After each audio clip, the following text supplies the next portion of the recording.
Hello students, welcome to our first year class of differential calculus. Differential calculus की जगह मुझे अब नाम देना चाहिए इसको इंटीग्रल कैलकुलस। कारण क्योंकि डिफरेंशियल कैलकुलस पे काफ़ी कुछ अपन ने लेक्चर्स कर लिए हैं, तो मैं चाह रहा था कि थोड़ा सा आपको एक नई बुक भी स्टार्ट करा दूं, क्योंकि डिफरेंशियल कैलकुलस काफ़ी सारा पोर्शन हम उसका टच कर लिया है। अब जो हमको चाहिए इंटीग्रल कैलकुलस के बारे में थोड़ी सी बात कर लें, ताकि जब डिफरेंशियल कैलकुलस में कर्व ट्रेसिंग वाला चैप्टर हम कर लेंगे या कर्व ट्रेसिंग वाला जब चैप्टर हम करेंगे उस समय क्या होगा कि हमको जो है इंटीग्रेशन साथ साथ जो है हमारा समझ में आता चलेगा। क्यों? क्योंकि इंटीग्रेशन में हमारे पास जो टॉपिक्स हैं वो टॉपिक हैं, एक तो रेक्टिफिकेशन, एक है क्वाड्रेचर जो अभी हम करेंगे। इंटीग्रल कैलकुलस शुरू कर रहे हैं तो उसमें सबसे पहले हम देख रहे हैं क्वाड्रेचर, उसके बाद हम अगला करेंगे रेक्टिफिकेशन, ये तो है क्षेत्रकलन यानी कि एरिया निकालना। उसके बाद चापकलन यानी चाप की लंबाई निकालना। ठीक है, इस तरह के चैप्टर उसमें आएंगे और सारी की सारी कर्व ट्रेसिंग का कंसेप्ट जो है उसमें काम में आएगा। तो आज अपन एक नई बुक का पहला चैप्टर स्टार्ट कर रहे हैं, इंटीग्रल कैलकुलस। अब अगले टाइम से मैं नाम लूँगा कि हम इंटीग्रल कैलकुलस वाली बुक कर रहे हैं। ठीक है, तो सबसे पहले एक डेफिनेशन, छोटी सी डेफिनेशन है और कंपैरेटिवली आपको इसमें ज़्यादा इजी लगेगा, कारण के कर्व क्योंकि हमने डिफरेंशियल कैलकुलस में पढ़े हुए होंगे और हमको याद होंगे, तो यहाँ पर जो है इंटीग्रेशन का काम ज़्यादा रहेगा। तो ये बुक भी आपके लिए इंटरेस्टिंग होने वाली है। तो सबसे पहले जो एंटर होते ही बुक में पहला चैप्टर है, डेट इज क्वाड्रेचर, क्षेत्रकलन। तो ये क्या कहता है डेफिनेशन में, the process of finding the area enclose by plane curve is called quadrature. एक प्लेन कर्व यानी जो एक्स वाई तल के अंदर एक कोई भी कर्व है y बराबर एफ एक्स, ये कर्व है, तो इसका एरिया फाइंड आउट करना, इस कर्व का एरिया फाइंड आउट करना जो है ये कहलाता है क्वाड्रेचर, क्षेत्रकलन। तो देखें इसमें कितना आसान है, ये आपको बहुत आराम से समझ में आएगा। ये क्या कहता है पहले ही आर्टिकल में कि the area bounded by the Cartesian curve y बराबर एफ एक्स। कौन सा एरिया निकालना आपको? Curve y is equal to f x से घिरा हुआ, और किससे? The axis of x, x axis से घिरा हुआ, एंड द ऑर्डिनेट्स एक्स बराबर ए एंड एक्स बराबर बी। तो साहब y बराबर एफ एक्स, तो ये कर्व दिख रहा होगा आपको a से b तक जो जा रहा है, ये कर्व हो गया। एक्स एक्सिस आपको ये दिख ही रही है। ऑर्डिनेट्स क्या है? x बराबर a और x बराबर b। तो आपको जो आर्टिकल है ये है कि a b c d, इसके बीच में जो ये एरिया आ रहा है पूरा, इसको आपको फाइंड आउट करना, ये आर्टिकल है। तो डेरिवेशन तो एज सच इतना इंपॉर्टेंट नहीं है, इसको अपन ज़्यादा काम में भी नहीं लेने वाले। तो मैं आपको सीधा ही बताता हूँ कि इसमें करना क्या हुआ। आपको करना ये हुआ साहब कि क्योंकि y बराबर एफ एक्स एक कर्व है और कंटिन्यूस कर्व है, एक प्रोवाइडेड है कि it is a continuous curve, तो हम क्या करते हैं y एक्सिस के पैरेलल एक स्ट्रिप लेते हैं, ये वाली। ठीक है, और ये स्ट्रिप बहुत छोटी लेते हैं, इसकी मोटाई, इसकी जो चौड़ाई है स्ट्रिप की, डेट इज डी एक्स, छोटा सा x डी एक्स। ठीक है, और ये स्ट्रिप चलती है किस पे? इस कर्व के अलोंग, क्योंकि कंटिन्यूस कर्व है तो इसका एक सिरा स्ट्रिप का इसके अलोंग चलता रहता है।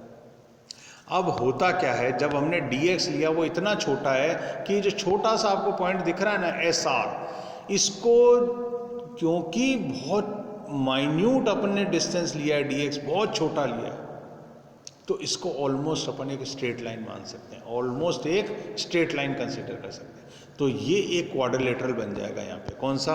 ये देखें आप, ये क्वाड्रिलेटरल बन रहा है। कौन सा? PRMN, एक आयत बन रहा है इस टाइप का, PRMN, ये आयत इधर बीच में है ही। अब हमको जब एरिया निकालना होता है तो हम इस आयत को इस लिमिट के बीच में, कहाँ से A से B, क्योंकि हमको कोऑर्डिनेट कौन कौन से लेने? x बराबर a और x बराबर b। तो इसको, इस आयत को हम यहाँ से लेके यहाँ तक स्वीप करते हैं, तो ये इस जब कर्व के अलोंग चलता है तो इस पूरे एरिया को स्वीप कर देता है इसको। पूरे एरिया को स्वीप कर देता है, तो हम कह देते हैं कि इसका एरिया हमको फाइंड आउट हो गया। समझ में आई बात? तो क्या बनेगा, area F x d x क्या है? एफ एक्स तो है ये वाली चीज, एफ एक्स वाई बराबर f x. F x curve है ना, तो वाई लेंथ ये वाली है, ये वाली। जब आयत की बात कर रहे हैं तो वाई लेंथ है हमारे पास ये वाली, जो कि एफ एक्स के बराबर है, ठीक है। और ये कितनी है, डी एक्स। तो आयत का एरिया क्या होता है, चौड़ाई और ऊंचाई। तो ऊंचाई कितनी है, वाई है, और इसकी जो चौड़ाई कितनी है, ये है डी एक्स। तो लंबाई इंटू चौड़ाई, यानी कि वाई डी एक्स। तो फिर चाहे वाई को एफ एक्स रख लो, बात बराबर है, एफ एक्स डी एक्स कर लो या वाई डी एक्स कर लो। और इस आयत को अपन चलाते हैं कहाँ से कहाँ के बीच में, x बराबर a से x बराबर b के बीच में अपन इसको चलाते हैं। और जब x बराबर a से x बराबर b के बीच में चलाते हैं तो ये पूरा एरिया जो है स्वीप आउट हो जाता है और ये एरिया फाइंड आउट हो जाता है। तो एरिया क्या बना, a to b f x d x या a to b y d x, क्योंकि इसके किसी भी पॉइंट पे कर्व के आपको पहुंचना होगा, इसके, तो आपको क्या लेना पड़ेगा साहब, ऊंचाई लेनी पड़ेगी। और क्या होगी वो, कोई भी पॉइंट कैसे लोकेट होगा, y बराबर एफ एक्स से होगा, ठीक है। तो ये एक खास बात इसकी हो गई है वाली, समझ में आ गई बात। तो एरिया निकालना हुआ तो अपन कैसे चलेंगे, a to b f x d x या a to b y d x, एक ये बात ध्यान में रख लें। उसके बाद सब अपन आगे चलें, तो ये सब आप देखते रहना, इसमें कोई बहुत बड़ी बात नहीं है, आप ये सब कर पाएंगे अपने आप भी, जो मैं यहाँ पे दिखा रहा हूँ आपको, ये भी आप कर लेंगे आराम से। ये क्या कहता है, यदि वक्र का समीकरण जो है x बराबर एफ वाई तरीके का है, तो अपन क्या ले लेंगे, एक्स टी वाई ले लेंगे, लिमिट दूसरी हो जाएगी, सी टू डी हो जाएगी लिमिट, ठीक है। फिर ये कुछ पॉइंट्स दिए, यदि किसी वक्र एक अक्ष के पारिसम्मित हो तो अक्ष के एक और का एरिया निकाल लो और डबल कर दो, उसका 2 से गुणा कर दो। और अगर दोनों अक्ष के पारित सम्मित हो तो 4 गुना कर दो, एक्स के पारित भी सम्मित हो, यानी कर्व ऐसा हो, ठीक है। एक्स के पारित सम्मित है ना, सॉरी वाई के पारित सम्मित है, एक्स के पारित सम्मित कर्व लेना होगा तो कैसा लेंगे, ऐसा लेंगे। मान लो कोई कर्व इस टाइप का है, ये तो जैसा ऊपर है वैसा ही नीचे है, तो ऊपर का एरिया निकालो इतना इतना और उसको डबल कर दो तो नीचे का एरिया भी इंक्लूड हो जाएगा, ठीक है। तो ये बात समझाई गई।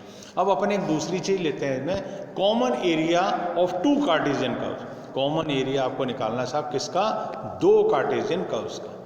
तो देखें कैसे है ये, कि एक ये है, ये वाला कर्व है, और एक ये वाला कर्व है।